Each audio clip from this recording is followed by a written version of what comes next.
반갑습니다. 12월 26일 월요일 아침 시황 브리핑 한번 시작해 보도록 하겠습니다. 전거래일 뉴욕 증시를 먼저 한번 살펴보도록 할게요. 전거래일 뉴욕 증시는 보시다시피 다우지수 플러스 0.53, 나스닥 0.21%, S&P 500 플러스 0.59%로 3대 지수 모두 상승세가 나와준 모습입니다. 3대 지수 모두 상승세가 나와준 원인을 한번 살펴보자면 가장 큰 이유로는 첫 번째가 PC가 좀 많이 긍정적으로 나왔습니다. 그쵸? 1년 만에 최소폭 상승세가 나와주면서 PC가 확실히 좀 긍정적인 모습. 이런 모습이 나왔다는 것 자체가 일단 1년 만에 좀 거의 최소폭이다. 자, 생각을 해보십시오. 지난 11월에 소비자 물가지수죠. CPI 역시 7.1% 상승으로 1년여 만에 최소폭으로 상승을 했어요. 그쵸? 그와 동시에 PC 역시 1년여 만에 최소폭으로 상승했다. 그렇다는 것은 지속적으로 상승하던 인플레이션이 정점을 통과하고 약세가 나와주고 있다. 그런 식으로 표현할 수 있겠죠. 하지만 하나 걱정이 되는 것은 5.5%가 확실히 낮은 건 맞아요. 1년여 만에 최소폭 지금 엄청 많이 내려오고 있다는 거잖아요. 그렇죠? 하지만 연준이 추구하는 인플레이션 수치는 2%대다. 아직까지도 그 5.5%랑 2%는 갭이 크죠. 그렇다는 것은 제가 항상 말씀드리잖아요. 우리가 이런 PC나 CP나 뭐 GDP 성장률 이런 거 볼 때마다 제가 항상 강조드리는 건 뭡니까? 잠시만요. 하나만 더 외쳐놓고 라이브 방송 이 말을 안 써서 네. 그래서 일단 계속 말씀드리면은 가장 중요한 게 뭡니까? 기억하시나요? 제가 이 두 가지 봐야 될 게 있다고 항상 강조를 드렸거든요. 자, 하나씩 말씀드리면은 메모장을 한번 껴서 말씀드릴게요.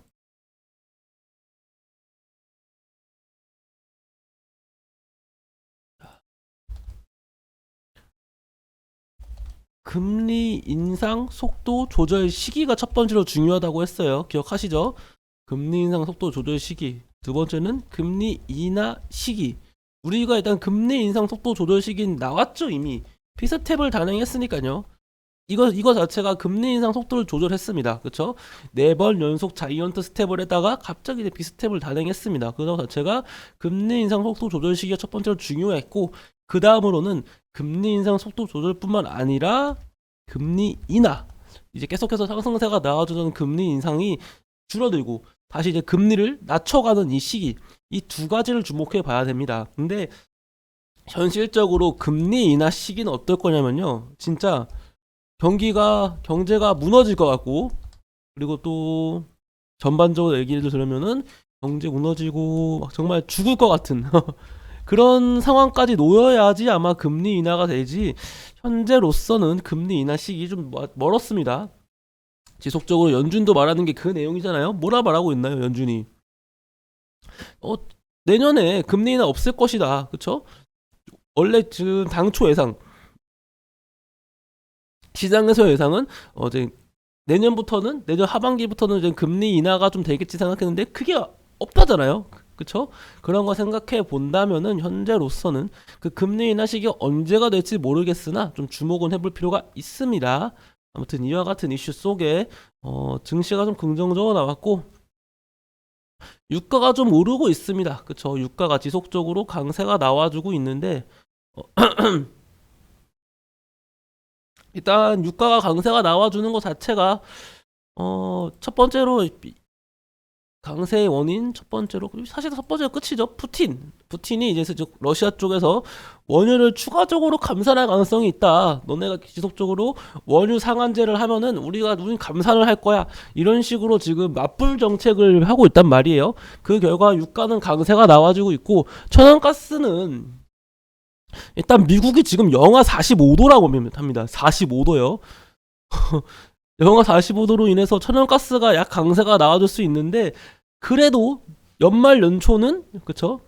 지금은 좀 많이 춥긴 하지만 내년 초, 그리고 좀 더 연말까지 가면은 평소보다 따뜻할 거다. 그런 식의 이제는 그 예측이 많아지면서 천연가스의 상승폭은 다소 제한적인 움직임이 나왔습니다.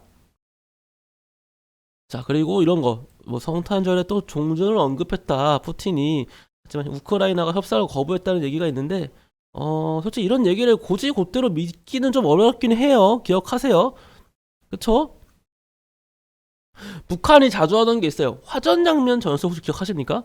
겉으로는 막 화해를 하면서 뭐 살갑게 대하지만 뒤에서는 아니다. 그런 것처럼 화전장면 전술의 가능성이 큽니다. 러시아가 지속적으로 뭐 우크라이나와 대화하겠다 이러다가 대화를 실질적으로 한 적이 거의 없어요. 이런 거에 속아 넘어가시면 안 됩니다. 우리는 언제나 의심을 해야 된다. 그거 기억하셨으면 좋겠습니다. 제가 자주 강조드렸어요. 이런 이슈 때문에 뭐 재건주 사야 되는 거 아니야? 그런 거 아닙니다, 여러분. 기억하고 계시고 자, 일단 금일 증시 시작했으니까 이거 한번 먼저 살펴본 다음에 말씀드리도록 하겠습니다.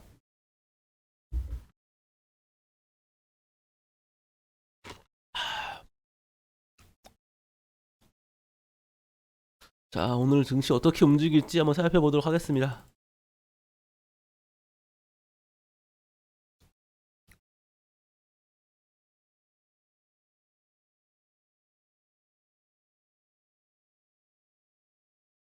일단 수급 나오기 전에 한번 등락하락 종목을 살펴보면은 코스피 같은 경우는 상승 종목 400개, 하락 종목 280여 개, 코스닥은 상승 종목 580여 개, 하락 종목 640개로 형성되어 있습니다. 수급을 보시면 양거래소 모두 개인의 순 매수세가 이어지고 있으며 외인의 순 매도세가 나와주고 있습니다. 그리고 코스피 같은 경우는 기관의 순 매수세가, 코스닥은 기관의 순 매도세가 나와주고 있으며 외인의 순 매도세에 힘입어 비차익 순매수 역시 매도세가 이어지고 있고, 그러한 결과 속에 양거래소 모두 상승세가 나와주고 있긴 하지만 다소 상승폭을 제한시켜주고 있는 모습입니다. 이러한 점 기억하고 계시고요. 자, 일단 금일 증시 일단 이 상태로 좀 오래 가면은 이 상승폭을 거의 다 반납할 가능성이 큽니다. 현재로서는 국내 증시가 제가 말씀드렸죠. 일단 나스닥 같은 경우는 일단 기술적 반등이 충분히 나올 만한 위치에 놓여 있다. 제가 말씀을 드렸잖아요. 그리고 지난 저점 부근, 저점 지지를 정확하게 받아주면서 반등이 나와주고 있단 말이에요. 그리고 만 포인트라는 그 심리적 저항대도 거의 다 내려와 있는 상태이기 때문에 반등이 나오긴 나왔으나 국내 증시는 아직까지 그러진 않아요. 국내 증시의 심리적으로 현재 제가 말씀드렸던 2290포인트, 2290포인트까지는 좀 일시적인 약세가 나올 수도 있기 때문에 좀 지켜봤으면 좋겠습니다. 아직까지는 완벽하게 반등이 나올 것 같다. 그렇게 말씀드리긴 조금 어렵지 않을까. 그렇게 생각이 듭니다. 자, 그리고 금이 좀 제약 바이오 관련주가 좀 강세가 나와주고 있네요. 뭐 경보제약, 일동제약, 메디아나 이런 전부 다 제약 바이오거든요. 제약 바이오가 좀 강세가 나와주고 있다. 제약 바이오가 강세가 나와주는 이유로는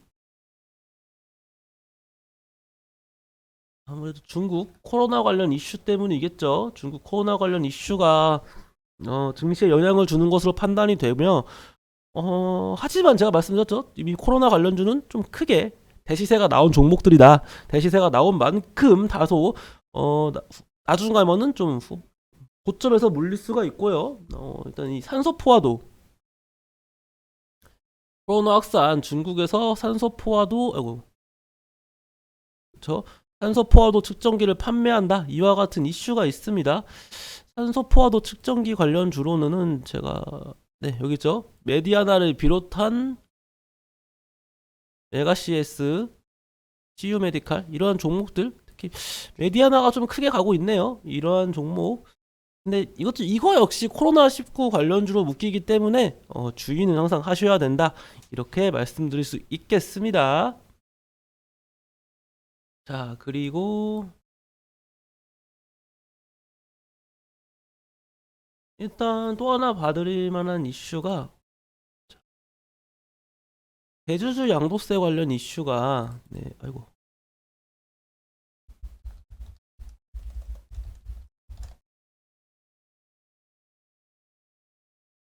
어, 이 기사는 좀 워딩이 강하게 나오긴 했는데 뭐 현대판 연좌제까지라고 생각하진 않았는데 아무튼 좀 강하게 썼네요. 양도세 대주주 양도세가 가족 합산이 파지되었다. 원래는 이제 가족당 합쳐서 10억이었거든요. 하지만 이제는 개인 10억으로 바뀌었습니다. 근데 제가 이러한 이슈가 물론 증시에 대주주 양도세 매물 철회로 인한 증시 약세 그런 거에서 조금은 긍정적일 수는 있긴 해요. 하지만 우리가 주목했던 수치는 이런 가족 합산 폐지해달라 주장한 게 아니었죠. 우리가 주장한 건 뭐였습니까? 10억이 아니라 20억, 30억, 많게는 뭐 100억까지 이 양도세 기준 자체를 높여달라. 우리가 그것을 지속적으로 주장한 거였지. 뭐 가족 합산 폐지해달라 이런 걸 주장한 게 아니란 말이에요.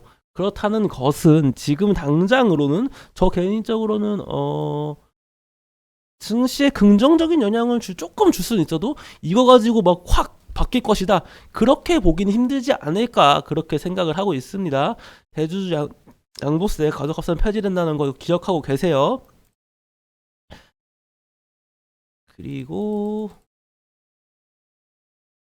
거리를 하나하나씩 말씀드리겠습니다.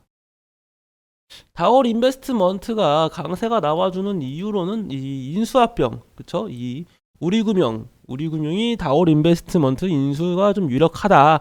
이와 같은 이슈가 나와줬고, 이런 인수 관련 이슈가 있으니까 강세가 확실히 나와주는 모습입니다. 인수가 정말 체결될지 안 될지는 모르겠으나, 말씀드린 것처럼 주식은 애초에 기대감이죠. 기대감으로 이러한 강세가 나와주는 건 긍정적이고, 인수기업과 피인수기업 이렇게 두 개가 있으면은 언제나 인수가 아니라 피인수기업을 매수하라고 강조드렸습니다. 다월 인베스트먼트 그 결과 갭상승이 좀 크게 나왔습니다. 갭상승이 이렇게 크게 나온 종목 언제나 또 주의하셔야 된다. 그렇게 자주 강조드렸으니까 기억하시길 바라겠고요. 자, 그리고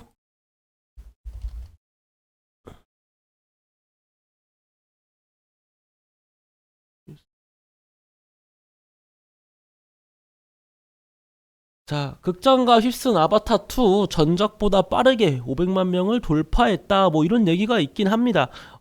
이런 얘기가 좀 긍정적으로 보일 수는 있으나 좀 상반된 얘기가 나와주고 있죠. 한국에서는 흥행 중이지만 미국에서는 힘을 못 쓰고 있다. 그쵸?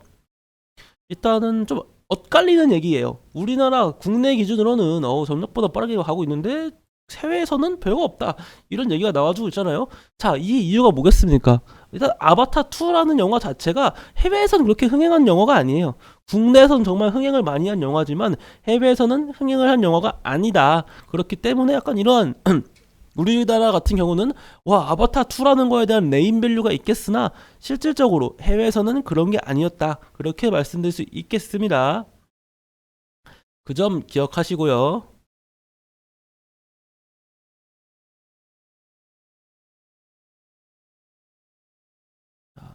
그리고 말씀드릴 게 더 있죠.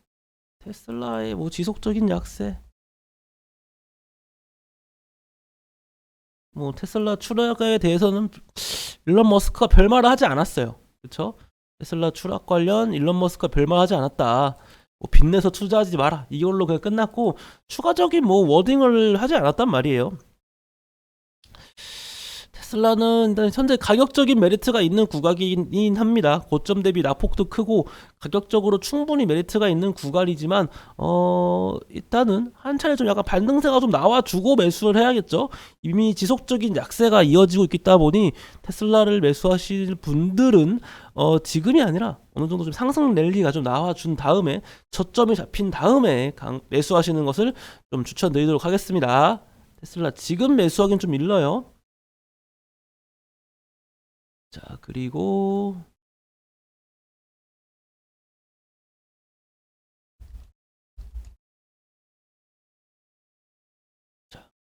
일본의 11월 소비자 물가지수가 3.7% 상승으로 41년 만에 거의 최고치를 찍고 있다 이런 얘기가 있습니다.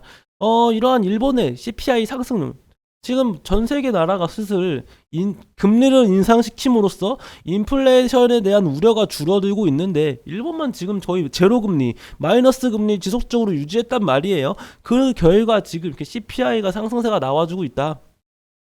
하지만 일본 역시 사실상 이제는 긴축 대열에 합류할 것이다.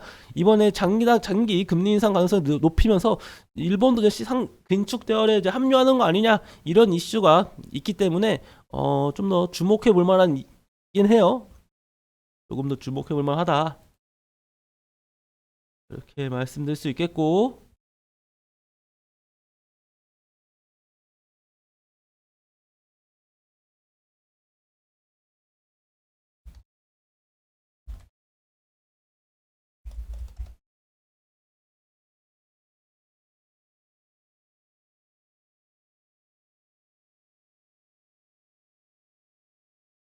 그리고 하나 더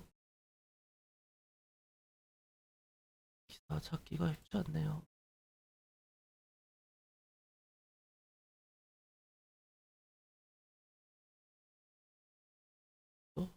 일단 테슬라 하나 더 말씀드릴 게 첫 번째가 그 코로나로 그 상하이 공장 생산도 중단되고 있다 이런 얘기가 나와주고 있으니까 테슬라는 좀 더 주목을 해볼 필요가 있어요.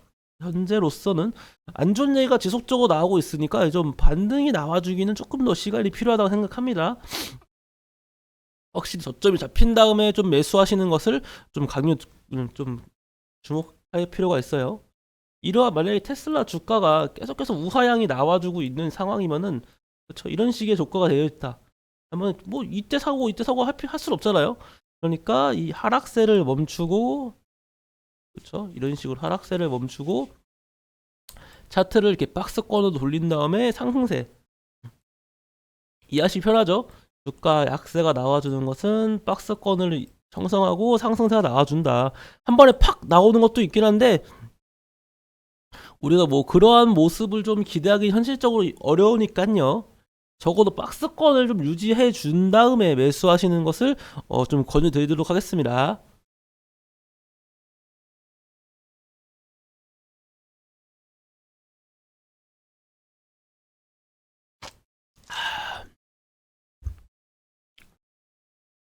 뭐 바이오니아, 타이머 화장품, 코르스, 메르스, 유럽의 제품 등록을 마쳤다.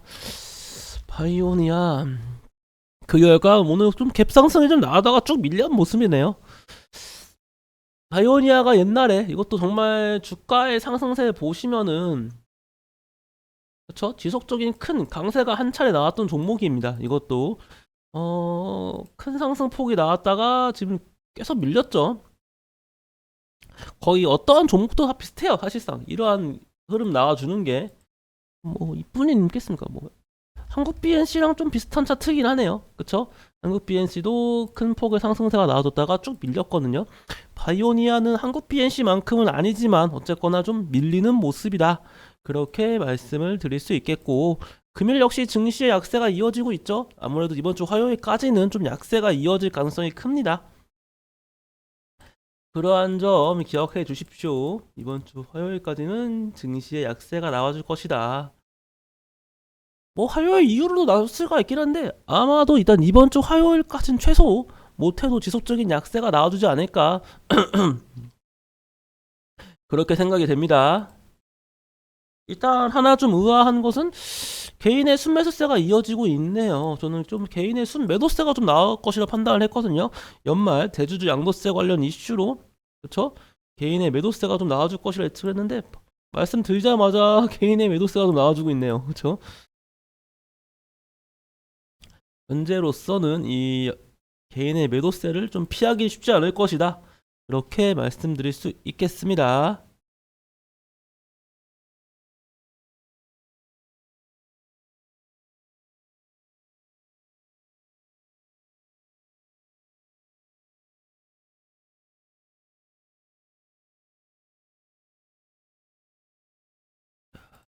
오, 이거 끊어야죠. 일단 화일약품 같은 경우는 의약 원료 관련주도 묶이긴 하지만 뭐 마리아나 관련주도 묶이거든요. 현재 강세가 나와주는 원인으로는 그쵸 의약 원료 관련주로 강세가 나와주고 있습니다. 이러한 점 체크해 보시고요.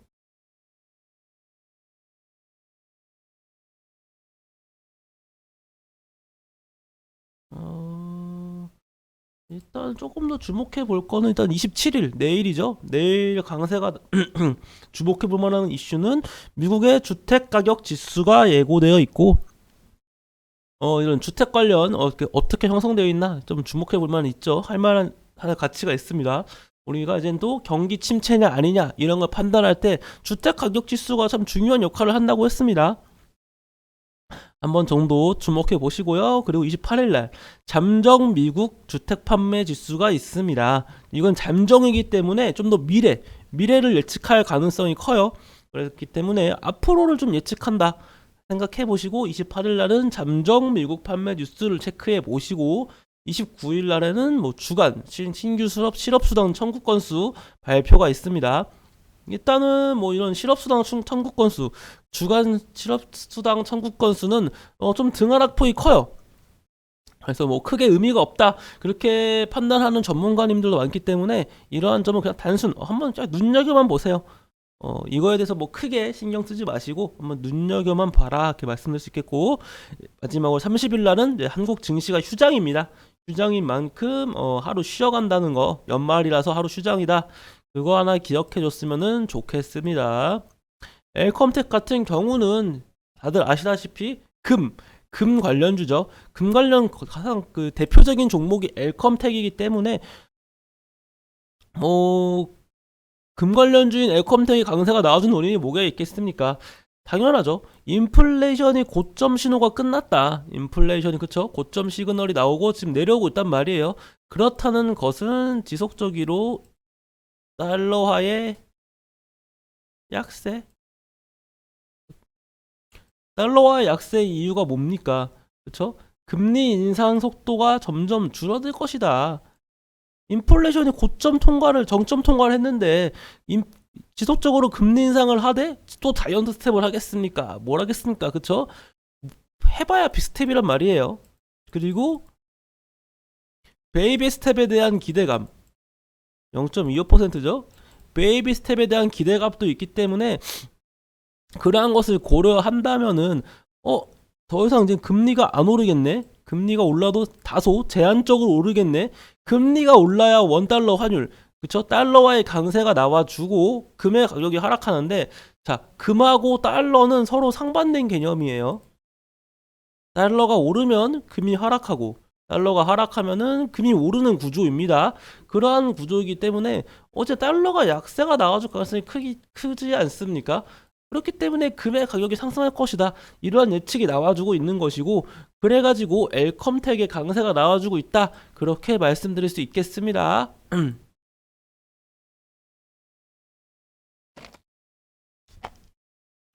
그러한 점 기억해 주시고요.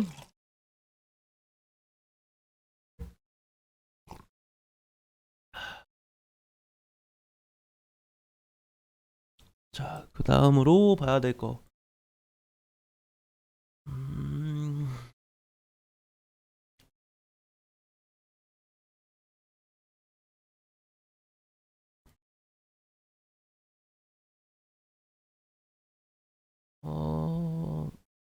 뭐 계속해서 이게 중국 코로나 사망자 감당을 못한다. 장례를 중단하고 화장만 해라. 뭐 이런 얘기가 나와주고 있긴 한데, 제가 말씀드렸죠. 이런 코로나 관련주 언제나 주의는 해야 된다. 이게 또 중국에서 지속적으로 코로나가 좀 부각되고 있긴 하지만 좀 제 생각은 같습니다. 이제 리스크가 있다. 코로나 관련주 언제든지 고점 대시세가 나왔고 위험하다. 자주 말씀드렸습니다. 하지만 이런 얘기, 사실상 이 코로나 관련주가 좀 힘든 게 어떤 게 힘드냐면요. 지금 국내 증시 자체가 국내 증시에 상승 모멘텀이 없어요. 상승 모멘텀이 없다 보니 이런 코로나 이슈 달고 강세가 나와주고 있습니다. 그쵸? 제가 몇 번 말씀드렸습니다. 지금 코로나19 관련 테마가 사실상 국내 증시의 주도주거든요. 기억하시죠? 국내 증시의 최근 주대주가 딱 두 개 있었어요. 첫 번째가 뭐냐면은 코로나19고, 두 번째는 뭐겠습니까? 리튬 관련주였어요. 리튬 관련주. 이 두 가지였으나 제가 리튬 관련주 말씀드렸죠. 이 리튬 관련주들 리튬이 지금 정말 좋은 건 알겠고 품귀 현상이 있는 건 알겠지만 주의를 해야 된다. 왜 주의를 하라고 했죠? 실적이 너무 안 좋다. 그쵸? STX 같은 경우는 매출액이 거의 조 단위 8,000원에서 조 단위가 넘는데 적자가 나와주고 있는 기업이고, STX뿐만 아니라 하이드로 리튬 이런 종목 보십시오. 4년 연속, 지금 3년 연속이네요. 3년 연속 적자가 이어지고 있고 올해 역시 적자가 이어지고 있습니다. 매출액은 겨우 100억을 간신히 넘는 종목인데 지금 주가를 보세요. 원래 하이드로 리튬의 적정 주가는 이 정도였어요. 하지만 지금 리튬 관련 이슈를 다루고 상승세가 이만큼이나 나왔습니다. 이게 말이 안 된다는 거예요. 물론 주가, 그러니까 영업이익이 무조건 주가를 따라간다, 그런 건 아니지만 이런 식으로 강세가 나올 수는 없는 모습이에요. 그쵸? 보세요. 어반 리튬 적자 지속. 이 적자 기업이 너무 많다. 이런 식으로 뭐 흑자가 나오는 기업도 있으나 전반적으로 지금 이 STX를 비롯한, 그쵸? 전년동비 하락하고 있죠. 이 리튬 관련주들의 그 재무제표가 너무 안 좋아요. 너무 안 좋아요. 너무. 저는 이 리튬 관련주 정말 좀 주의를 좀 하셨으면 좋겠습니다. 제가 볼 때 지금 이 하락세가 정말 큰 하락세의 시그널이 될 수 있거든요. 그런 만큼 정말 주의하세요. 이 리튬 관련주는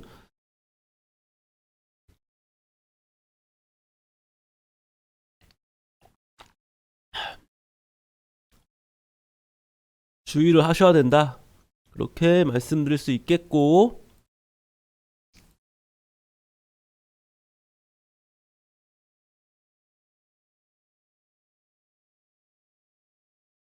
자, 다음으로는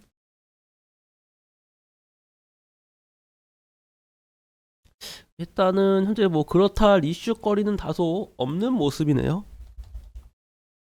자, 오스템 임플란트 강세가 좀 나와주고 있네요. 금일 오스템 임플란트가 어쨌거나 인수 관련 얘기도 있고, 이게 좀, 그쵸, 경영권 싸움이죠. 경영권 문제 관련 이슈가 있기 때문에 주목은 해볼 만한 종목이지만 제가 말씀드렸습니다. 이 오스템 임플란트가 어쨌거나 치아 관련주잖아요. 치아 관련주고 경영권 분쟁으로 강세가 나와주고 있고, 그렇다는 것은 일단 오스템 임플란트는 환기 종목이란 말이에요. 그쵸? 환기 종목일 뿐만 아니라 과거부터 공시가 별로 좋지 않기로 유명했어요. 그래서 제가 별로 좋아하는 종목이 아니라고 말씀을 드렸고, 스템 임플란트가 이렇게 강세가 나와주면은 뭐가 제가 동반 상승에 나온다 했죠? 덴티움이에요, 덴티움. 제가 덴티움을 차라리 매수하시는 것을 권유 많이 드렸습니다. 그래서 저는 오스템 임플란트, 막 치아 관련 긍정적이가 얘기가 나왔으면은 오스템 임플란트가 아닌 덴티움을 자주 강조 드렸습니다. 덴티움의 강세가 더 나오기 쉬울 것이다, 그렇게 얘기 말씀드렸고, 조금 더 주목을 해보겠습니다. 오스템 임플란트가 언제까지 강세가 나와줄지 체크를 해보도록 할게요.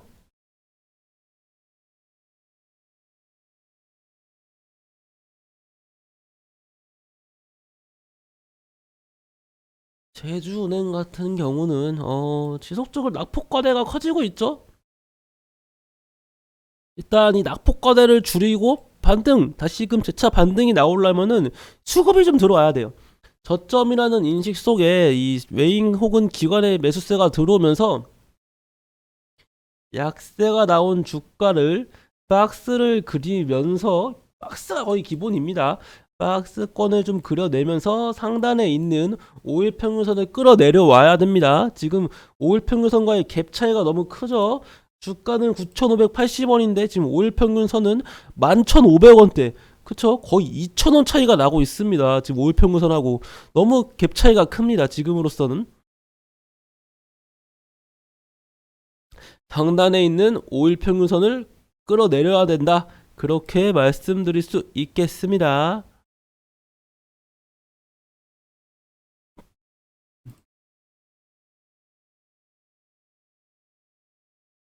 어, 떼꾹떼꾹질이 나와가지고 죄송합니다. 응.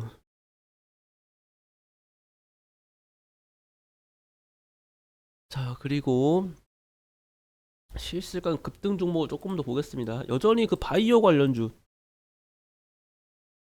의약 원료 관련주인 이 화일약품하고 경보제약, 그리고 개별주.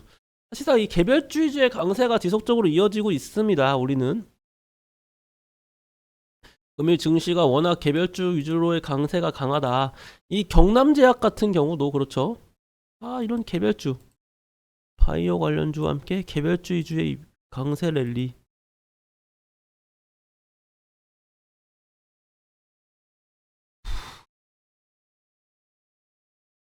버키 스튜디오.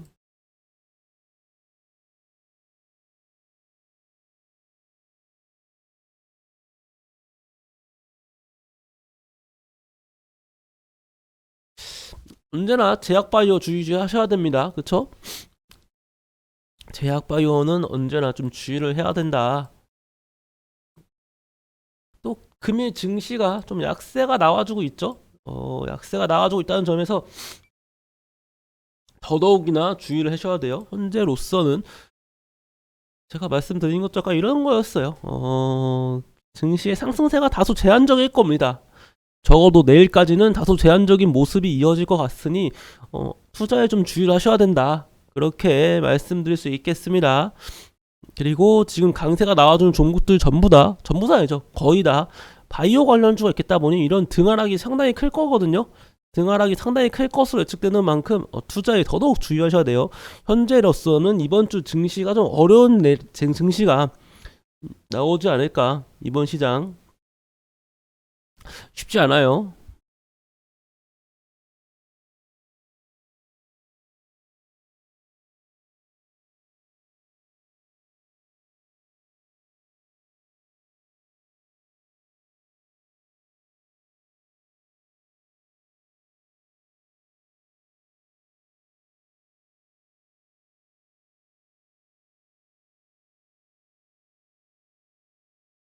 음,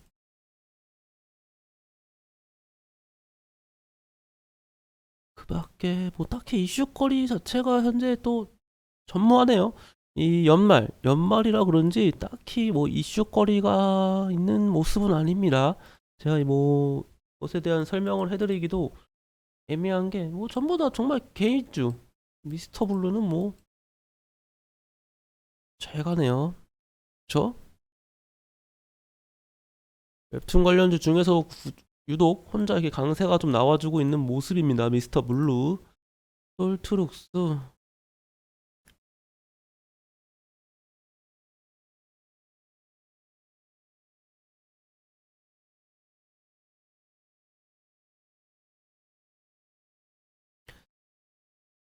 자, 이런 거 말씀드렸어요. 이런 리튬 관련주 지금 또 저는 이 리튬 관련주 진짜 그렇게까지 엄청 좀 추천을 드리고 싶진 않네요, 솔직하게.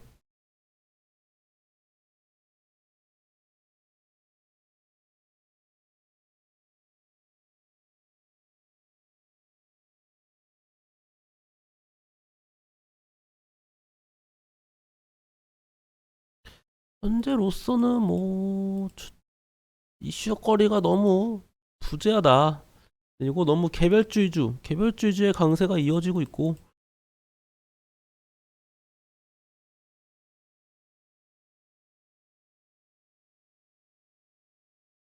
그쵸? 우크라이나 재건 관련주 같은 경우는 그러니까 아침에 제가 말씀드렸죠. 뭐 푸틴이 종전을 원한다 뭐 이런 얘기가 나왔으나 솔직히 그쵸 화전 양면을 우리는 생각해야 된다. 이런 종전 얘기가 한두 번 나온 게 아니란 말이에요. 그렇기 때문에 재건 관련주는 조금 현재로서는 다소 상승폭이 제한적인 모습이 이어지고 있고 제가 이 재건 관련주 뭐라 강조드렸죠? 기억하시나요? 재건 관련주 윗꼬리 상승세가 나올 땐 무조건 매도를 해야 된다. 자주 강조드렸습니다. 재건 관련주 같은 경우는 온전하게 윗꼬리가 달려있는 그러니까 온전한 장대 양봉이 적고 거의 다 이렇게 윗꼬리가 달려있는 모습이 많기 때문에 언제나 이런 투자에 주의를 하셔야 된다 말씀드렸어요. 그쵸 보이시죠? 윗꼬리가 달려있는 모습이 자주 포착되었다. 그렇기에 우크라이나 재건 관련주는 좀 약세가 나와주면은 조금씩 분할 매수 관점으로 들어가 봐라. 분할 매수 관점으로 조금씩 매수를 하고 반등이 나와주면 그때 털고 가면 된다. 많이 말씀드렸습니다. 우크라이나 재건 관련주 절대 상승 랠리가 나올 때 동반 매수하지 마세요. 조금씩 분할 매수 저점에서 잡아가는 겁니다. 기억하시길 바랄게요.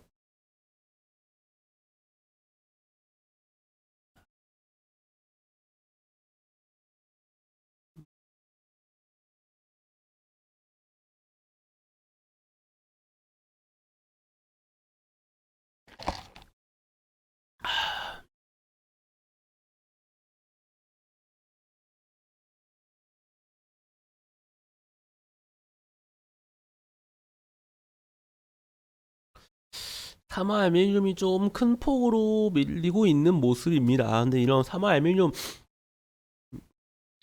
이 알루미늄 관련주에 대해서 좀 중요성 누구나 알고 있을 겁니다. 알루미늄 자체가 일단 2차 전지의 핵심 원료이기 때문에 이런 사마 알루미늄이 순간적으로 이렇게 밀리고 약세가 나와줄 수는 있어도 정말 좀 장기적으로 봤을 때는 긍정적이지 않을까, 그렇게 말씀드릴 수 있겠습니다.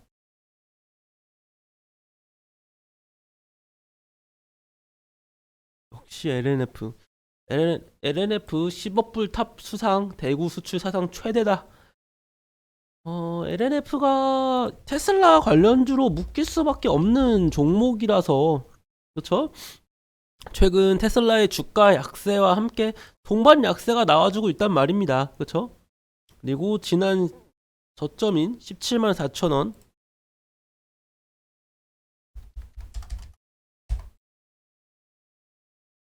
일단은 17만 4천 원, 금일 5일 평균선 위로 제한착을 못 시켜준다면은 17만 4천 원까지는 좀 약세가 나와주지 않을까.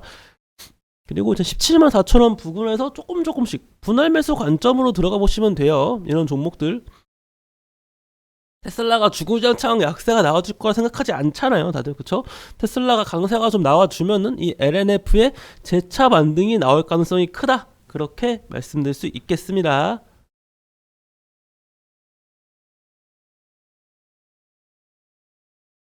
어...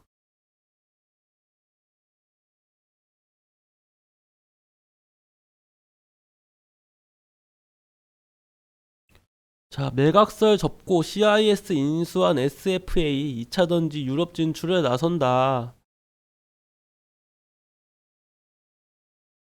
CIS가, 자, 이거 인수 얘기가 확실히 이 얘기 나오자마자 좀 큰 폭으로 약세가 나와주고 있는 상황입니다. CIS가 이런 약세가 나와준 이유로는 뭐가 있겠습니까? 자, 제가 몇 번 강조드렸죠. 분명 피인수 기업인데 왜 약세가 나와주나요? 라고 물어본다면은, 자,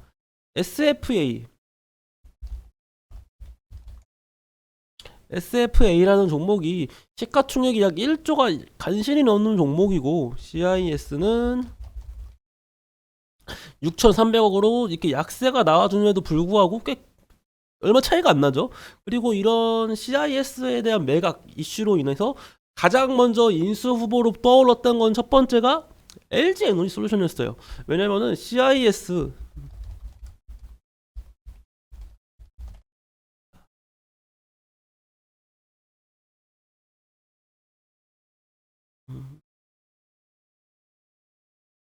대충 보시더라도 이렇게 LG 에너지 솔루션이 상장될 당시에 CIS가 좀 가장 큰 이슈 그러니까 관련주로 부각이 됐었다. 뭐 CIS, LG 에너지 솔루션이 지분 인수 뭐 이런 얘기도 나올 정도로 CIS가 좀 인수 관련 얘기가 나오면은 와, LG 에너지 솔루션이 인수하는 거 아니야? 약간 그런 기대감이 컸었단 말이에요. 하지만 SFA라는 종목이 인수를 하게 됐었고, 그로 인해서 차이가 좀 크죠. CISFA랑 그 LG 에너지 솔루션하고 좀 온도 차이가 큽니다. 아무리 뭐 이 종목이 아예 나쁘다는 건 아니지만 그래도 LG 엔솔은 국내 시가총액 2위라는 대기업인데요. 그렇죠? 그거로 인한 좀 약세가 나와줄 수도 있고, 두 번째로는 이젠 좀 제로 소멸이다. 제로 소멸로 인한 약세가 나와줄 수 있다. 그렇게 말씀드리고 싶네요. 또 CIS가 좀 크게 약세가 나와주고 있다.